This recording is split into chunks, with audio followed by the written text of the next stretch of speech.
Hey there. Today, I wanted to take a few minutes and talk about the importance of routines, specifically creating a month end routine because it was on my mind because it is something I will be executing on tomorrow. And I think it's an area that a lot of people miss when they think about routines is creating ones that maybe only happen once a month or once a quarter.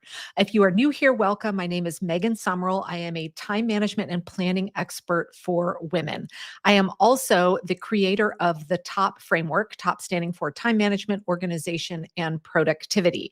And through this framework, it allows me to help women achieve work life harmony through a very feminine planning system. Now, this top framework is actually built up of 9 components, and one of the components in that framework is routines. That is exactly how important routines are. Now, the way I talk about routines is simply this: it means that there are a series of tasks that whenever you execute on them, you're doing them in that same order. That equals a routine. There's a lot of, I believe, misinformation out there saying that in order for a routine to be effective, it needs to be done at the exact same date, time, etc. You don't need to do that to harness the power of routines and to gain all the benefits from them. So at the end of the day, the reason I encourage people to build routines is that it totally maximizes efficiencies, right? When we can start to build muscle memory of, oh, whenever I sit down to do this task, I always do these four always together at the same time. And we create routines that help us be more efficient with our time. That's kind of a way where we can do a sort of a hack in terms of getting more done in less time, right? It's not so much that we're getting it done in less time, it's that by moving them all together, that takes less time than if we were to do them individually. So let's talk about this idea of a month end routine. So a month end routine is, in its simplest form, a series of tasks that you have decided would benefit you if you did them on a monthly cadence.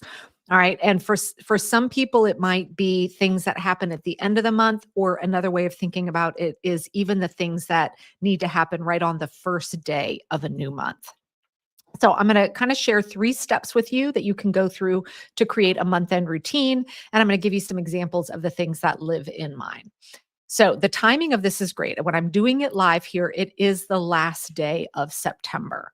So I want you to first pick one central place. It might be your notebook if you use my one notebook system. It could be one central app on your phone. But over the course of today, tomorrow, and the next day, I want you to be thinking about what are tasks that you are doing that you're realizing, oh, yeah, I'm doing this because it's either the end of the month or the start of a new month. And I also challenge you to think about, are there things that you want to get into a monthly cadence with, but you just haven't yet? All right. So, some examples that you might find popping up for you. And some of these are things that are on my month end routine as well. Maybe there are financial things, right? Either for home or for work or business. So every month there is a dashboard that I update here at our house for our personal finances, kind of tracking where we are with everything. As a business owner, there are also, I do my own bookkeeping. So there are month end tasks that I do to update reports, et cetera, all financially related. So maybe you've had a desire to do a better job of tracking expenditures for yourself. Well, that could be something you might want to consider adding to a month end routine. I do a digital cleanup once a month as well. So this is when I can go back through all of the videos I have recorded on my phone that are no longer needed and delete them all. Right. Instead of trying to keep up with it daily, because I do a lot of recording ahead of time, that is something that is part of my month end routine is doing a digital cleanup on my mobile device. Now, you may want to include that to other parts, right, of your digital life. Maybe there are certain files or folders that you get a lot of clutter up in on your computer as well. I do a paper cleanup. So once a month, I have a set spot where any paper that I need to process goes. And at the end of the month, it's in my cabinet back in there. I pull that out and I go through it. And it means I'm either scanning things, I'm shredding things, or I'm filing them if it's something that I want the actual paper copy and it needs to go into its permanent home. Another thing that might live on a once a month cadence is I go in and update my status on any goals or projects I'm working on. And this is something that I teach in the top program as well, is how do we take these larger term goals and break them down? And then how do we set up systems to be able to track our progress and make sure that we're spending our time the right way, or that maybe the activities that we thought might lead us to hitting that goal, are they the right ones or not? So these are just some examples of things that live on a monthly cadence. And if you're listening here, I'd love for you to share in the comments, what are other things that you are realizing, yeah, this is something I need to remember to do monthly. One of our household ones is I need to remember to give my pets their heart guard and their flea and tick prevention. That's something that lives on a monthly cadence, right? So there can be very small, quick tasks. There might be bigger ones as well. Now, once you have this list of the things that happen on a monthly cadence, just because you've built the list doesn't necessarily mean that it's going to be a good fit for you to take all of that and turn it into one routine, right? There may be things that don't need to be a part of that routine, or you may end up creating more than one routine. So, the next step in this process for you is next to each of the items that you have listed that happen on a monthly cadence or you desire to happen on a monthly cadence, is now to go write down, how long does that task take? Right? We need to get an understanding. If you decide to, test out a new routine, you need to know how long that routine is going to take. So with the simple, dog pills, there's 30 seconds, right? But when I'm updating our personal financial dashboard that I track every single month, that takes me about 10 to 15 minutes. The another report that I do also takes me another 15 minutes. My digital and paper cleanup is about anywhere from a 10 to a 15-minute task. And I know this because I actually timed myself. So this is why I wanted to give you this suggestion here right at the end of a month and the start of a new one. So as you're building your list, if you're executing on that task, go ahead and just time yourself and jot down, on average, how long does that take? All right. So we've got step one, we have the list of the things that are candidates for a month end routine. The second step is now we've written down, how long do these things take? Now, your third step is going to be to look at it and decide what makes sense for me to group together that would actually create some efficiencies for me. So, in the examples that I gave, it might make a lot of sense for me to group together all any financial reporting I'm doing, whether it's personal or work, because I'm kind of in that mind frame. Now their frame of mind, sorry. Similarly, doing digital and paper cleanup, right? If I'm wanting to do a declutter, it might make sense to group those things together as well. Now, what I'm not telling you to do is to take everything on your monthly recurring list and say, I'm going to create a routine out of this. So some of the household things I do once a month, I don't want them in the same routine as me doing my financial work every single month. I don't want to stop what I'm doing to then completely shift gears and go take care of household stuff.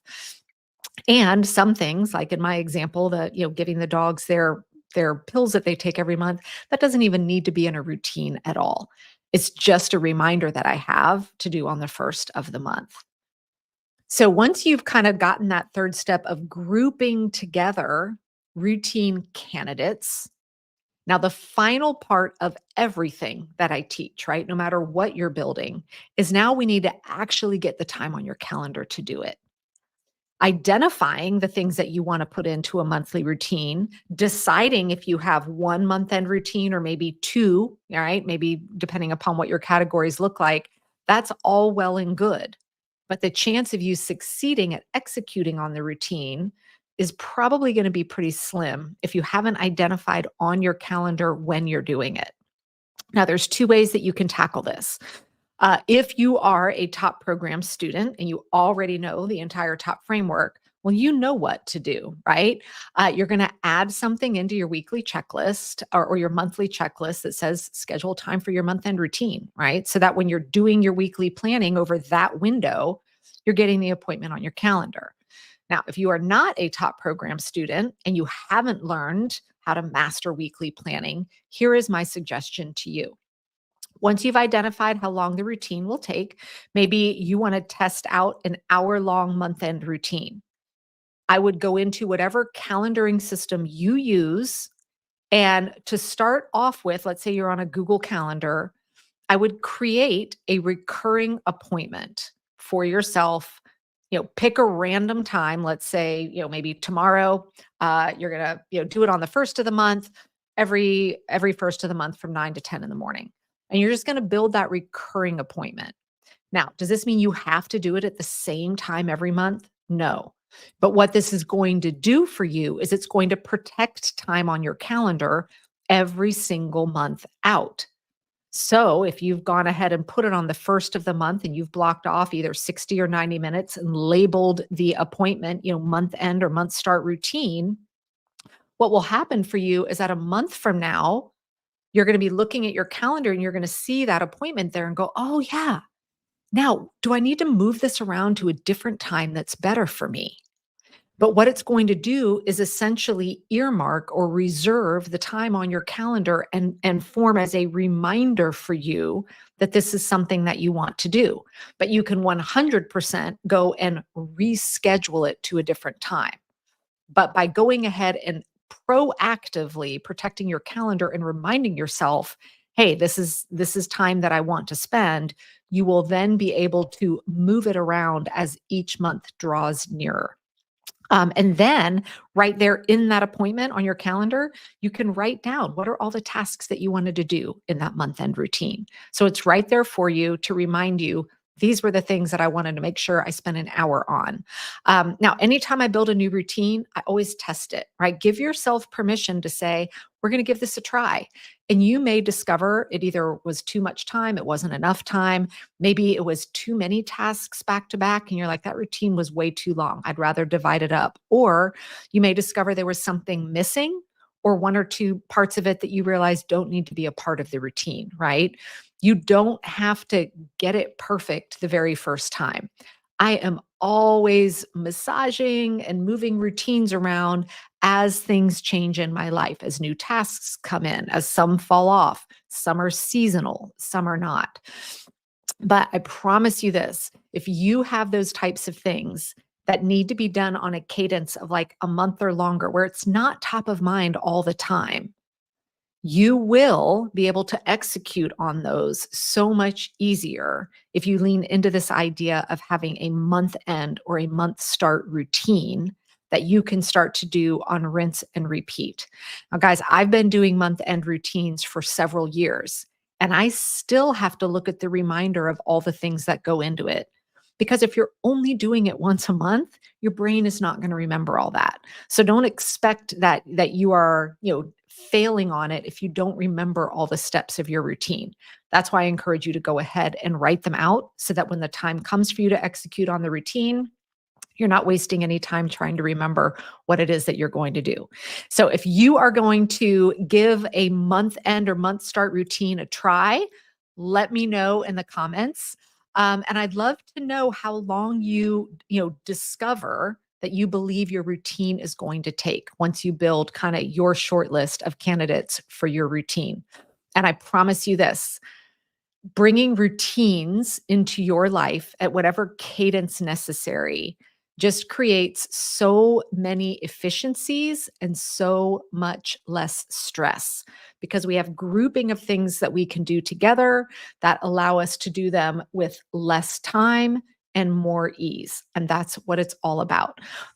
Good. Melissa, I'm glad you're going to give it a try. April's saying, where do you keep the routine listed? That's going to be unique for you, right? So if you are fully digital and you're using a digital calendar, I would in the appointment for that routine write down what that routine is going to be.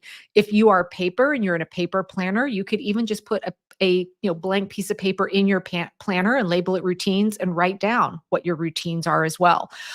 If you use Trello, that's another great tool. So there's no wrong place, but I would encourage you to use something that you're already using, April, right? Don't bring in another tool.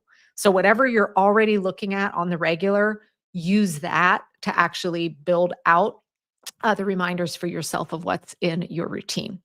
All right, guys, happy routining, and I will see you back here again soon. Have a great rest of your day.